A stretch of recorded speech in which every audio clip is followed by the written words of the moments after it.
L'actu de ce soir va s'intéresser à la Juventus de Turin qui vit des moments troubles. Oui. Et c'est Dorgelès qui arrive tout de suite sur le plateau. Pour... Aïe! Hein? Yeah. Oui. Everybody, hello. Allez, bien.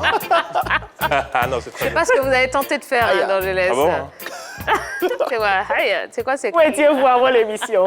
J'étais en salle de rédaction. Ah, ok. Ah, d'accord. On a eu peur à cause du cri. Non. Vous allez bien, Dorgelès? Je vais super bien, tia. Bon, on est content d'être avec vous. Alors, Dorgelès, qu'est-ce qui se passe exactement à la Juve en ce moment? C'est incroyable. Eh bien, tia, selon le Corriere dello Sport, il faut le savoir, la Juventus est au bord du chaos après la claque 3-0 contre le Milan. C'est le week-end dernier. Une réunion se serait tenue en interne à l'issue de laquelle Pirlo a été confirmé à son poste d'entraîneur jusqu'à la fin de la saison. Le quotidien transalpin ajoute que la vieille dame préparerait le retour de Zinedine Zidane la saison prochaine. Une information confirmée par la Gazzetta dello Sport, qui ajoute qu'une 5e place pourrait coûter cher à la Juventus de Turin. Les pertes financières du club pourraient s'évaluer à plus de 52 milliards de francs CFA. Un scénario cauchemardesque auquel pourrait s'ajouter une exclusion de la Serie A si le club venait à ne pas se retirer du projet au niveau de la Super Ligue européenne. Alors, est-ce que Andrea Pirlo est assuré de rester sur le banc de la Juve la saison prochaine? Tiens, il ne faut pas se le cacher. Andrea Pirlo est sur la Select face aux médias. Il a indiqué qu'il ne comptait pas jeter l'éponge, prêt à assumer le bilan.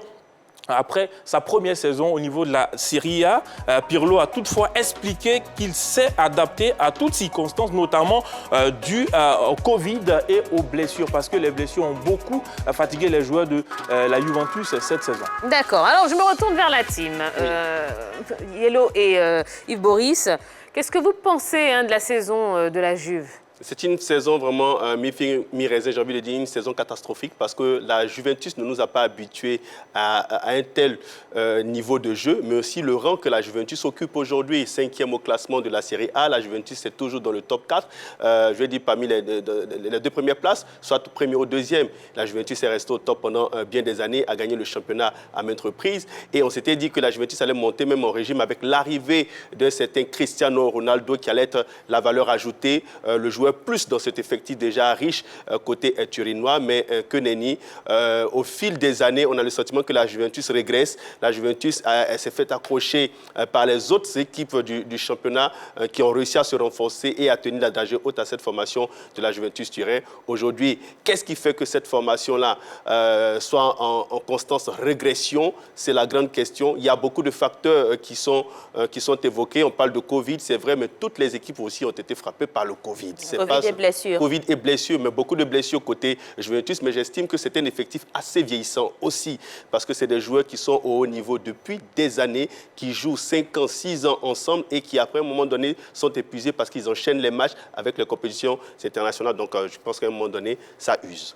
Le constat, il est clair, c'est une saison irrégulière en dents de scie. C'est vrai qu'on avait l'habitude de voir la Juventus de Turin mener les débats par rapport au classement. La Juventus occupait les premières places du classement, ce qui n'est plus le cas maintenant. Yves Boris en parlait tout à l'heure. La Juventus est 5e et ce n'est pas encore terminé puisque le championnat n'est pas terminé. Donc on pourrait voir la Juventus soit monter en 4e position ou même rétrograder en 6e position ou 7e position. Donc ce n'est pas la Juventus qu'on a connue, la Juventus des grands jours de Cristiano Ronaldo et tout. Donc il faudrait s'y faire. La Juventus ne va pas véritablement bien. Oui, Thiamon, je dirais pas ça parce que la saison passée à la 35e journée, la Juventus avait 80 points premier au niveau de la Serie A, avec 25 victoires, 5 nuls et 5 défaites cette saison. Regardez ce qui se passe, 35e journée, la Juventus a 69 points avec 20 victoires, c'est-à-dire 5 de moins par rapport à la saison passée, 9 nuls, 6 défaites. On sent qu'il a parlé de vieillissement et également, oui, dans cette équipe-là, il y a un moment donné, il faut chercher à rajeunir l'effectif. Bonucci et puis Chiellini, quand même, c'est eux qui donnent vraiment l'assurance au niveau de la défense. On a fait venir De Ligt, mais quand on essaie d'associer De Ligt à Bonucci, on voit ce que ça donne également. Quand on change avec Chiellini, on sait aussi ce que ça donne parce qu'après, on a parlé de blessures.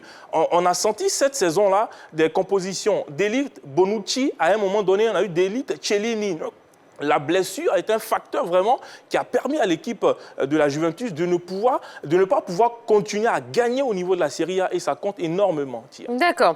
Alors, est-ce qu'Andrea Pirlo est à la base de cet échec, cette saison de... C'est lui l'entraîneur, c'est lui l'entraîneur. Donc c'est lui le premier responsable des défaites ou je dis de cette mauvaise saison côté Juventus de Turin, car c'est lui qui est au quotidien avec les joueurs, c'est lui qui les évalue, qui connaît l'état de forme de l'équipe et des joueurs. Il a été un ancien bon joueur, un ancien très grand joueur. Maintenant, au niveau des tactiques, j'ai envie de dire au niveau maintenant de la carrière de coach, là, il patauge un peu, il a du mal. J'ai estimé que mettre Pirlo à la tête d'une équipe comme celle de la Juventus, c'était trop tôt pour lui. Il venait à peine de finir ses diplômes. Il n'avait pas encore eu le temps d'être dans un club où il allait véritablement apprendre, mettre en pratique ce qu'il a appris dans la formation avant maintenant de se retrouver dans un grand club. Il est arrivé tout de suite à la tête de cette équipe de la Juventus. Et là, on sent qu'il a beaucoup de difficultés parce que tactiquement, il est souvent dépassé par ses adversaires. Il a du mal. C'est vrai qu'il a été un bon joueur dans le championnat en Serie A, mais ce n'est pas aussi suffisant pour pouvoir être à la tête d'une équipe comme celle de la Juventus avec beaucoup de joueurs de talent et beaucoup de joueurs d'ego. Moi, je pense qu'il a sa part de responsabilité. Il est venu, il a voulu apporter un souffle nouveau à l'équipe de la Juventus avec un système de jeu, un 4-4-2. Ça n'a pas marché dans l'ensemble parce que la saison passée, avant son arrivée, la Juventus évoluait en 4-3-3 avec la triplette Guardado, Dybala, Ronaldo. C'est comme ça qu'ils ont gagné le Scudetto. Et quand il vient, il va apporter quelque chose de nouveau. Il veut changer. Et il passe en 4-4-2. Mais 4-4-2 avec qui devant? Avec Ronaldo probablement. Donc quand Ronaldo n'est pas en forme, on a du mal à marquer. En temps avant ça, quand il y avait 3 attaquants, quand Ronaldo ne marque pas, Higuaín marquait également. Donc ça faisait que devant, on avait plus de joueurs susceptibles de marquer. Aujourd'hui, on se repose sur Ronaldo. Quand il n'est pas là, il n'est pas en forme, tout de suite, ça se sent. On a essayé de recruter des joueurs qui sont venus étoffer quand même l'effectif de la Juventus. Chiesa, aujourd'hui, McKennie, l'Américain, qui ont essayé quand même de porter le club à un moment donné où peut-être Cristiano Ronaldo ne se retrouvait pas, où il était blessé. Donc, on a senti vraiment ce changement-là. Ce qui fait qu'aujourd'hui, on ne sent pas cette équipe de la Juventus parce qu'on a changé de système de jeu. Et pour moi, quand je regarde cette équipe-là, beaucoup ne sont pas à l'aise dans ce 4-4-2 classique de Pirlo. Vous parlez de cette composition. Vous savez, le système de jeu fonctionne lorsqu'on a un bon milieu de terrain qui est à l'aide, qui marche. Si vous remarquez bien, vous avez Matuidi qui est parti du côté de la Juventus. Vous avez Miralem Pjanic qui est allé au Barça. Douglas Costa également. Douglas Costa également. Voici des milieux de terrain qui étaient le moteur de cette équipe de la Juventus, qui sont partis. Et là, on sent tout de suite qu'au niveau de l'animation de jeu côté Juventus Turin, il y a beaucoup de difficultés, il y a beaucoup d'insuffisances. On se contente de jouer que sur Ronaldo. Ronaldo ne peut pas faire la pluie et le beau temps. À la fois, ce n'est pas possible. Le joueur est vieillissant. Il est en train d'aller vers la retraite. Il fallait vite rajeunir cette équipe, permettre à cette équipe de jouer ensemble et puis ensuite de voir comment il allait se comporter du côté de la Série A. Là, on sent qu'au milieu de terrain, c'est une formation qui est carrément à la rue. Bernardeschi n'y arrive pas. McKennie vient d'arriver. Il est encore tendre avec cette équipe de la Juventus. Il y a eu beaucoup de blessés et je crois que c'est à ce niveau-là qu'on a pêché côté Juve. Ça a pêché, oui.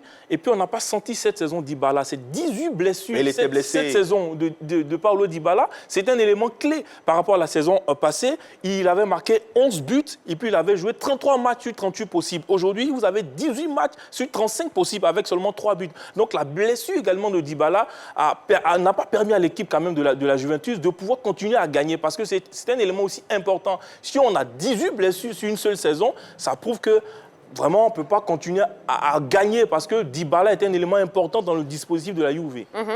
Je pense que le choix même du coach Andrea Pirlo était quand même osé pour cette équipe de la Juventus qui aspirait à enchaîner les Scudetti parce qu'à la base, il devrait entraîner l'équipe U23 de la Juventus de Turin et c'est après cela qu'il a été, contre toute attente, promu pour l'équipe première de la Juventus Turin. Donc, quand on arrive là, c'est vrai qu'il y a déjà la pression du club, il y a la pression des dirigeants, mais il y a aussi l'effectif qu'on trouve parce que tout à l'heure, on disait que l'effectif était vieillissant. Est-ce qu'il fallait faire de nouveaux recrutements pour pouvoir donner de l'oxygène à cet effectif-là, ou bien il faudrait remodeler l'effectif qu'on avait, histoire de pouvoir refaire travailler son système de jeu. Tout à l'heure, Dorgelès en parlait qu'il a changé le système de jeu. Donc, pour moi, il était entre mille et une questions et ces résultats de la Juventus Turin, là, déjà, par découle du fait qu'il n'était peut-être pas à la hauteur du défi qu'on lui a confié. Voilà. D'accord. Alors, dernière question, elle est très simple.